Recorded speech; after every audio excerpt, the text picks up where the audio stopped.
Les souris gamers, c'est pour ça que t'es là, non? Entre les différentes marques, les différents constructeurs, les différents modèles, tu peux très vite être perdu, mais t'inquiète pas, Tonton Josko est là pour t'aider. Mais avant de te présenter différentes souris, je te demanderai juste un truc, c'est de t'abonner et de mettre un like, ça m'aide de ouf, tu sais même pas. Et d'ailleurs, ceux qui veulent m'aider dans mes vidéos, m'aider à me motiver, à sortir de nouvelles vidéos, à tester des produits, etc. N'hésitez pas, j'ai créé un YouTube, donc je vous mets le lien dans la description. C'est tout simplement un site dans lequel tu peux regarder des vidéos, et ces vidéos, tout simplement, vont me rapporter un peu d'argent. Donc bon, c'est 1 centime par vidéo, donc c'est pas grand chose, mais s'il y en a plusieurs qui le font, ça m'aidera quand même beaucoup. Et c'est parti pour la vidéo. 27 Hearts Beat.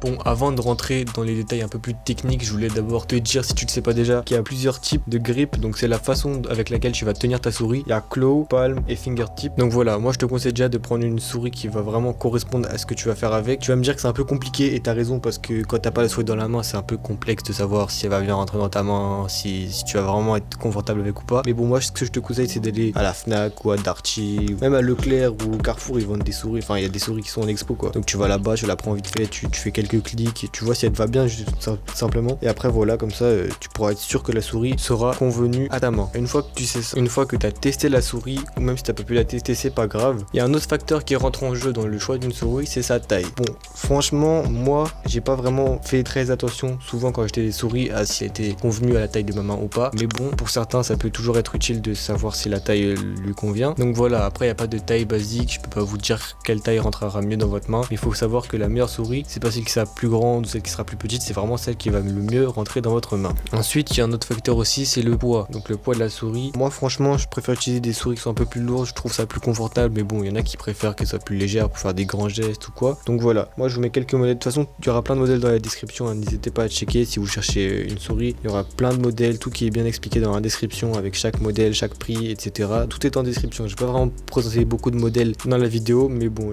tout ce que je présenterai pas dans la vidéo sera en description. Enfin bon, pour en revenir au sujet de la vidéo, il y en a certains qui préfèrent des souris plus légères, et pour ça il y a des souris qui existent qui sont trouées. Comme elles sont trouées, il y a moins de matière et la souris sera le plus léger possible.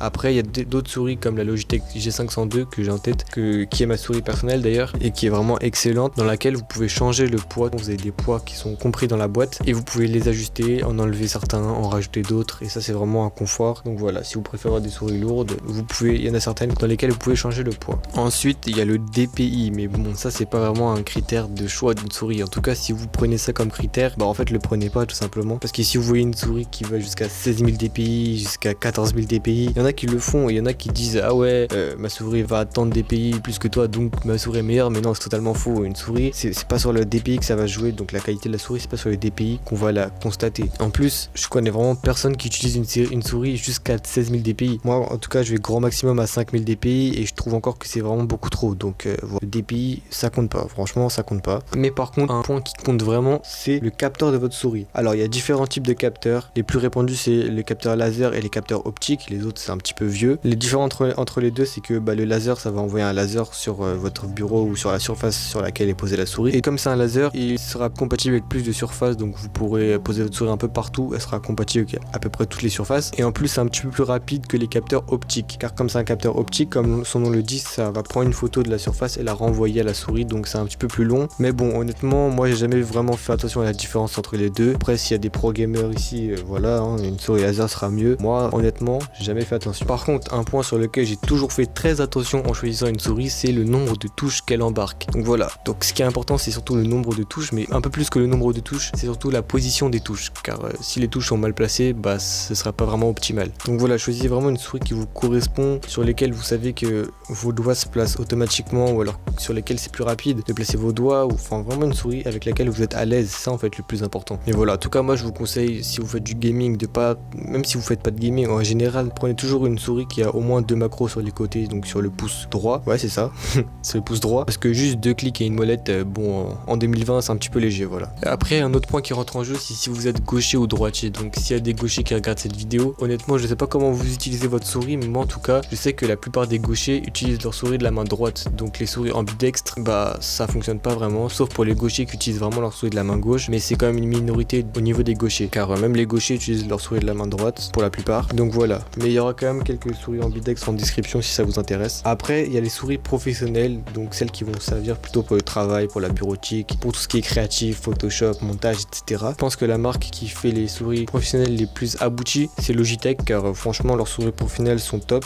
Elles sont vraiment design. Enfin, en général, l'ensemble des souris professionnelles sont vraiment très design. Le design est vraiment travaillé et l'ergonomie surtout est vraiment très bien travaillée. Surtout sur les Logitech, c'est vraiment Logitech que j'ai en tête. Donc voilà, si vous voulez une souris professionnelle, en description toujours, tout est en description de toute façon. Donc c'est déjà la fin de la vidéo. Bon, c'était une vidéo assez courte. J'essaie de faire des vidéos les plus courtes possibles parce que c'est celles qui sont les moins entre guillemets chiantes à regarder, tout simplement, parce que quand c'est court et qu'il y a vraiment toutes les informations sur une vidéo courte, c'est plus agréable à regarder tout simplement. Donc voilà, donc je vous rappelle encore une fois que tous les liens sont en description si vous cherchez une souris. Donc je n'ai pas vraiment beaucoup présenté dans la vidéo, mais bon, tous les liens sont en description, donc n'hésitez vraiment pas à checker la description. À part ça, n'hésitez vraiment pas à me faire des retours sur mes vidéos à propos de tout et n'importe quoi, à propos de la qualité du micro, la qualité de la vidéo, une remarque que vous pensez utile sur la vidéo, ça m'aidera vraiment beaucoup, sur les miniatures surtout en général, sur toutes mes vidéos en général, même sur ma chaîne en général, sur la bannière, sur mon style de vidéo tout simplement. N'hésitez vraiment pas à me faire des retours, ça m'aide beaucoup. Et voilà, donc c'est déjà la fin de cette vidéo, on se retrouve bientôt pour une suivante qui sera sûrement sur la PS5, voilà,